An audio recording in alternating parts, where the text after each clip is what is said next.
Dans cette vidéo, je vais classer les meilleures méthodes pour trouver des clients en SMMA, en Social Media Marketing Agency. C'est tout un mot pour dire agence digitale, ça va t'intéresser si tu as une agence. J'ai repris un concept qui était utilisé appliqué aux États-Unis, c'est-à-dire que le concept de tier list, il est utilisé par plein de youtubeurs mainstream, mais appliqué au SMMA, c'était fait aux États-Unis. Je me suis dit pourquoi pas le faire pour expliquer ce qui est pour moi la meilleure méthode pour trouver des clients quand on a une agence et la pire. En fait, si tu veux, le principe est simple. Il y a tout un tas d'icônes. Alors, il y a des icônes sur lesquelles je vais passer. Par exemple, Reddit, c'est clairement pas pertinent, en tout cas dans des pays comme la France, la Belgique, la Suisse, etc. Mais en gros, je vais placer chacun de ces éléments dans le tableau comme ça, si tu veux. Et la pire note, c'est le F. Et tout en haut, c'est le truc ultime, si tu veux, c'est une notation à l'américaine. Donc là, c'est le moins bon. Et le S, c'est le top. Juste avant de te parler de tout ça et de justifier mes choix, bien évidemment, je t'invite à mettre un gros pouce sous la vidéo pour me montrer que ce genre de sujet te plaît. Abonne-toi aussi à la chaîne si ce n'est pas déjà fait. J'ai des tonnes de vidéos sur la vente, sur le marketing, sur l'entrepreneuriat de manière générale, donc ça devrait te plaire. Active la cloche de notification aussi pour ne pas rater mes prochains contenus. Je publie une vidéo par semaine. Et si tu veux aller plus loin, une fois que tu auras regardé cette vidéo, si tu veux développer ton business, notamment ton agence, en 5 minutes par jour, j'ai ce que j'appelle des emails secrets. Tu as le lien d'inscription en description, tu peux aussi cliquer sur le i. Et en t'inscrivant, c'est très simple, tu vas recevoir chaque matin à 9 h un email rempli de conseils, de méthodes, d'astuces pour trouver plus de clients et pour facturer tes services à prix d'or. Mon meilleur contenu se trouve dans ces emails secrets. YouTube n'est que la partie visible de l'iceberg. Donc si tu as une agence, mais aussi si tu es freelance, coach, consultant, formateur et que tu t'adresses à des professionnels ou à des entreprises, c'est vraiment là que ça se passe. Il y a plus de 15 000 entrepreneurs qui sont déjà inscrits à l'heure actuelle. Donc, si tu es motivé, ambitieux, si tu as envie de passer au niveau supérieur, c'est là que ça se passe. Clique sur le lien en description ou sur le i. Alors, on va commencer ce petit classement. Tu vois, il y a ma tête qui cachait Loom. Alors, Loom, d'ailleurs, c'est le logiciel que j'utilise en ce moment pour faire cette vidéo. J'avais fait une vidéo sur la prospection avec Loom notamment. L'idée, c'est simplement de faire une vidéo personnalisée pour ses prospects, de leur faire un espèce de petit audit, de mettre en avant des problèmes qu'ils ont sur leur site par exemple ou dans leur stratégie et de leur envoyer cette vidéo. L'avantage de cette méthode, c'est que voilà, c'est ultra personnalisé, on n'est pas dans du générique, tu vois, donc le prospect se sent plus concerné et le taux de réponse a tendance à être beaucoup plus élevé grâce à cette méthode. Loom, c'est juste le logiciel pour enregistrer son écran, etc. Il y en a d'autres évidemment, mais je parle du principe d'envoyer une vidéo personnalisée. Moi, je suis très fan de cette méthode. Alors, je vais sans doute faire des changements au fur et à mesure, excuse-moi pour ça, mais Loom, pour moi, c'est top parce que c'est personnalisé. Maintenant, le seul inconvénient, c'est que ça peut prendre un peu de temps, donc au départ notamment, donc je le mettrai en A pour l'instant. Tu vois, donc si tu as une agence notamment par exemple de publicité Facebook, voilà, tu peux mettre en avant des différentes choses à montrer à ton prospect pour qu'il ait envie de bénéficier de tes services. Donc c'est Loom, en tout cas les vidéos personnalisées, c'est une super méthode, mais il faut avoir un peu le temps, quoi. Donc c'est le seul souci. Alors là, c'est Messenger. Alors je comprends pas trop pourquoi est-ce qu'il la personne qui a fait cette tier list, parce que c'est clairement un template que j'ai repris à quelqu'un qui est sur le site. Je ne sais pas pourquoi il a mis Messenger pour du SMMA, parce que Messenger, c'est bien quand tu es dans le coaching. C'est-à-dire que quand tu t'adresses à des particuliers, par exemple, et que tu es coach, tu peux les trouver dans des groupes Facebook, etc. et engager la conversation avec eux sur Messenger. Tu as des groupes d'entrepreneurs aussi, évidemment, sur Facebook, et tu peux réussir à engager la conversation avec eux sur Facebook. Mais par expérience, ce n'est pas les meilleurs prospects pour des agences digitales. Pour moi, les meilleurs prospects sont ailleurs. On va en parler, mais donc tu peux décrocher des contrats via Messenger, donc sur Facebook concrètement. Tu vois, là, je vais parler de publicité. Je vais distinguer, tu vois, les méthodes organiques sur Facebook avec Messenger et la publicité Facebook. Je vais l'utiliser là. Mais Messenger, c'est bien. Tu peux tout à fait engager la conversation avec des clients potentiels, mais le problème, c'est que il n'y a pas les meilleurs prospects dans les groupes Facebook, quoi. C'est mieux quand tu vises des indépendants ou des particuliers en fait comme canal. Donc je vais le mettre. C'est pas le pire pour moi, mais je vais le mettre plutôt là pour l'instant, tu vois. Alors Up, c'est le logo, je vais y arriver, de Upwork. Upwork, c'est une plateforme de freelancing. Alors on pourrait on pourrait utiliser ce logo-là pour qualifier toutes les plateformes de freelancing. Alors pour moi, c'est simple, ça va là. C'est aussi simple que ça. Alors il y a des gens qui vont me dire qu'ils sont pas d'accord, etc. Il y a des métiers. Et tu vois, certains secteurs pour lesquels c'est pertinent d'aller sur des plateformes, notamment les agences web et tout. Il y a des agences de développeurs en fait qui sont sur des plateformes comme ça.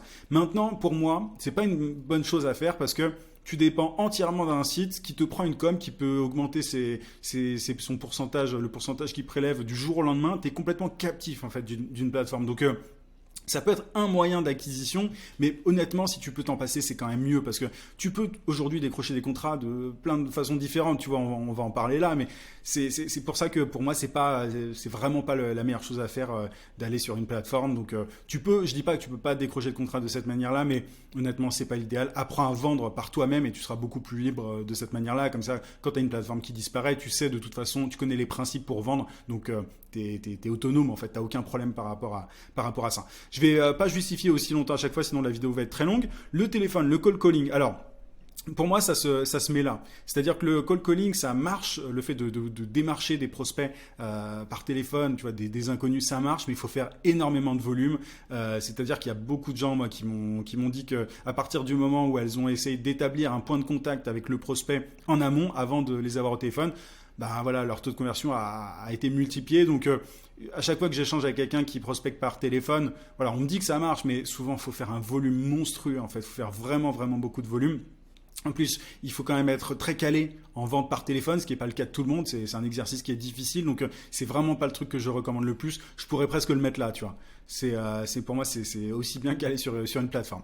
Donc là, tu as un autre logo Facebook. Là, je vais parler de la publicité Facebook. Moi, je suis très fan de la publicité Facebook. Tu peux tout à fait utiliser un tunnel de vente du genre renvoyer les gens vers une vidéo sales letter, tu vois, une petite vidéo de présentation dans laquelle tu mets en avant les bénéfices de ton offre.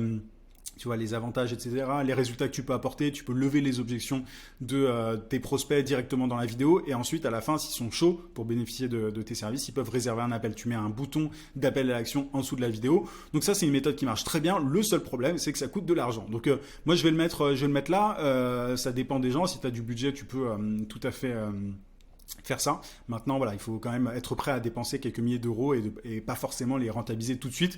Contrairement à ce qu'on te dit, voilà, c'est pas, la publicité Facebook n'est pas magique, c'est un vrai métier. Bon, si tu as une agence, normalement, tu maîtrises le sujet, mais il y a une différence entre aider, par exemple, des e-commerce à vendre grâce à la publicité Facebook et décrocher des contrats grâce à la publicité Facebook en tant qu'agence. C'est un peu différent. C'est pour ça que même si tu maîtrises la pub pour les e-commerce, ça ne veut pas forcément dire que tu maîtrises la pub pour ton propre business. Là, il y a un petit bonhomme, je pense que c'est pour parler du porte-à-porte. Alors là, c'est aussi simple que ça, on va le mettre là. En fait, je vais mettre le téléphone là. Parce que le porte-à-porte, c'est quand même le pire truc. Enfin, c'est-à-dire que t'as une chance sur je ne sais combien qu'on ne t'ouvre pas, tout simplement, qu'on ne te réponde pas. Alors, quand t'es dans des petits patelins, tu vois, dans des coins, voilà, où tout le monde se connaît, etc. Ça peut être pertinent d'aller frapper à la porte de l'entreprise à côté. Je dis pas. Mais voilà, si t'es dans une grande ville ou quoi, c'est vraiment pas un truc que je te recommande. Donc, faut faire beaucoup de volume, faut être prêt à taper à la porte de tout le monde et c'est pas une méthode. Enfin, les gens sont très sollicités aujourd'hui, ça peut être vu vraiment comme quelque chose d'assez agressif, donc c'est pas un truc que je recommande. L'email, alors moi ça fait partie de mon top, si ce n'est mon top. Alors là, c'est pas l'email que j'ai bougé, c'est ma tête. Alors je vais le mettre pour l'instant là, juste pour scroller. Je vais le mettre. Ah, tu vois, j'hésite, mais bon, j'ai envie de le mettre là quand même parce que l'email, l'avantage, c'est que tu peux faire beaucoup de volume, tu peux automatiser, tu peux utiliser des outils pour filtrer au mieux. Et d'ailleurs, tu vois, quand on a parlé de Loom, tu peux envoyer ta vidéo par email. Donc en fait, voilà, c'est lié. Tu peux faire plein de choses par email. Mais l'email, pour moi, ça fait partie des meilleures méthodes pour trouver des clients quand on a une agence, à condition de bien s'y prendre. Faut pas faire les messages génériques qui sont utilisés par tout le monde, tu vois. Genre bonjour, je peux vous aider, on s'appelle. Faut surtout pas faire ça. J'ai déjà fait des vidéos sur le sujet, mais pour moi, l'emailing, le cold emailing, c'est une super méthode et tu as plein d'outils pour t'aider là-dessus. Alors ça, il me semble que c'est les messages vocaux. J'ai pas forcément d'avis par rapport à ça parce que c'est pas un truc que j'ai utilisé. Maintenant, je sais que c'est quelque chose qui se fait. J'en ai pas beaucoup entendu parler, honnêtement. C'est une méthode qui est quand même assez rare. Donc, si le téléphone est là, tu vois, moi, je mettrais quand même plutôt ça là. Parce que, tu vois, il vaut mieux parler de vive voix que de laisser un message de façon... voilà, parce que tu as peu de chances que la personne te rappelle en retour, surtout si elle ne te connaît pas. C'est-à-dire que si tu as eu un point de contact en amont, avec le prospect sur les réseaux ou par téléphone ou quoi, là, tu peux laisser un message. Mais sur du prospect froid, franchement, je vois pas l'intérêt. YouTube, alors, pour moi... Alors, je vais y arriver à chaque fois que je mets ma tête. YouTube, pour moi, c'est un super réseau. Alors, j'hésite, je vais le mettre là pour l'instant. C'est un super réseau parce que ça te permet de générer des leads dans le temps. C'est-à-dire que tu peux tout à fait faire une vidéo et cette vidéo va te rapporter des leads même 3 ans après. Moi, j'ai des vidéos qui qui datent d'il y a 2-3 ans et qui me rapportent encore des leads parce qu'elles sont référencées sur des mots-clés. Donc c'est un gros avantage, tu vois, par rapport à d'autres réseaux. YouTube, c'est pas un réseau social comme un autre, tu vois, c'est pas TikTok, etc. La durée de vie d'une vidéo peut être extrêmement longue, donc si elle est intéressante, si elle parle à tes prospects, à ta cible, c'est le top. Maintenant, moi, le seul bémol, c'est pour ça peut-être que je vais la mettre là, le seul bémol pour une agence digitale, c'est que les meilleurs prospects ne sont pas forcément sur YouTube, tu vois, ils sont pas en train de... tu vas me dire tout le monde est sur YouTube, mais les prospects qui sont vraiment en recherche d'une solution, sur YouTube tu vas plutôt avoir des prospects qui ont des small business, tu vois, des TPE, etc. Ce qui est cool, mais si tu vises de plus grosses boîtes, c'est pas forcément le plus pertinent.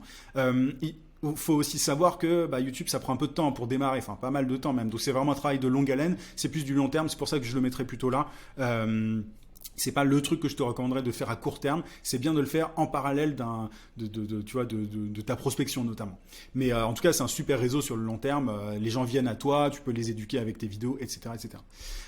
Alors là, il y a SMS et ça, je vais utiliser juste celui-là, tu vois, parce que bon, pour moi, c'est la même chose, hein, que ce soit via un iPhone ou pas. Donc SMS, c'est pas une méthode que j'ai appliqué, pour moi, ça vaut à peu près c'est un peu mieux que tu vois, théoriquement, là, je suis en train de parler théoriquement parce que c'est pas une méthode que j'ai testée, je te le dis en toute transparence. Mais tu vois, si le téléphone est un peu agressif, le SMS l'est un peu moins parce que tu laisses un message. Maintenant, c'est quand même assez intrusif, quoi, dans le sens où, tu vois, t'as jamais entendu parler de la personne et tu reçois un SMS.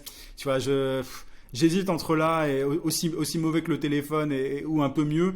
L'avantage, c'est vraiment que tu as plus de chances que la personne voit ton message. Donc, c'est pour ça que c'est mieux que le téléphone parce que si tu appelles quelqu'un à n'importe quel moment de la journée, il y a peu de chances qu'il te réponde. Maintenant, c'est quand même très intrusif, quoi. Donc, j'ai presque envie de les mettre sur le même niveau. Donc, ça, je vais pas l'utiliser, c'est la même chose. Alors, LinkedIn, c'est simple. On va aller tout en haut avec l'email. En B2B, quand tu t'adresses à des pros, à des entreprises, enfin, avec l'emailing, c'est pour moi le meilleur canal. Parce que l'avantage de LinkedIn, c'est que c'est un réseau qui est pro, donc le contexte est business. Les gens sont là pour faire du business, ils sont pas choqués quand tu leur proposes tes services. Il faut faire les choses bien, évidemment, il faut pas bourriner, il faut pas être trop frontal, agressif, etc. Mais c'est un super réseau, surtout que tu as des outils comme LinkedIn Sales Navigator qui te permettent d'utiliser des filtres bien précis pour trouver les meilleurs prospects. Donc, pour moi, c'est le réseau social ultime et ça se vaut, en fait, avec le cold emailing. C'est vraiment, j'en ai beaucoup parlé d'ailleurs sur ma chaîne de LinkedIn et c'est pour moi la meilleure vraiment le meilleur réseau social et l'une des meilleures méthodes d'acquisition client. Instagram, c'est un peu comme tu vois, comme Messenger, c'est-à-dire que ça dépend de qui tu vises. C'est pas facile Instagram parce que pour le coup, c'est un réseau qui est très utilisé et tout. Les gens n'y vont pas pour faire du business, mais il y a quand même des commerces locaux, des e-commerce, etc. Donc, si tu as une bonne strat, je vais le mettre là, parce que si tu as une bonne strat pour notamment, tu vois, engager tes prospects et parler avec eux en DM, ça peut être une bonne méthode. Il y a de super choses à faire sur Instagram. Maintenant, pour moi, c'est un réseau qui sera plus pertinent pour des coachs ou tu vois, ce genre de métier dans lesquels tu t'adresses à des particuliers. Mais parce que voilà, les prospects premium, ils se trouvent plutôt sur LinkedIn, par exemple. Mais en tout cas, c'est pas déconnant. Hein, c'est un truc que tu peux tout à fait tester si tu le souhaites. Alors, du coup, il nous reste quoi? Il nous reste ça, c'est les SMS. Reddit, je vais même pas en parler parce que c'est pas quelque chose de pertinent chez nous, hein, en France, en Belgique, en Suisse, etc. Et WhatsApp, je vais le mettre au même niveau que les SMS. Hein, pour moi, c'est le même délire. Donc, voilà un petit peu mon classement. J'espère que ça t'éclaire un petit peu sur les meilleures méthodes d'acquisition client. Si c'est le cas, mets un pouce sous la vidéo. Dis-moi d'ailleurs en commentaire ce que tu aurais mis toi en première position et en dernière aussi, ça m'intéresse. Je suis sûr qu'on n'a pas les mêmes avis par rapport à ça. Bon, tout ça est évidemment basé sur mon expérience personnelle, hein, donc j'ai pas forcément je sais pas tout, mais en tout cas c'est ce que j'ai observé après avoir formé et accompagné des tonnes d'entrepreneurs. Je te rappelle que si tu veux aller encore plus loin sur ce genre de sujet, sur la prospection notamment, sur la création de contenu pour décrocher des contrats à court terme et long terme aussi évidemment, tu as mes emails secrets qui t'attendent. Clique sur le lien en description ou sur le i. Je te souhaite plein de succès avec ton agence ou ton business de manière générale et je te dis à très vite. À plus.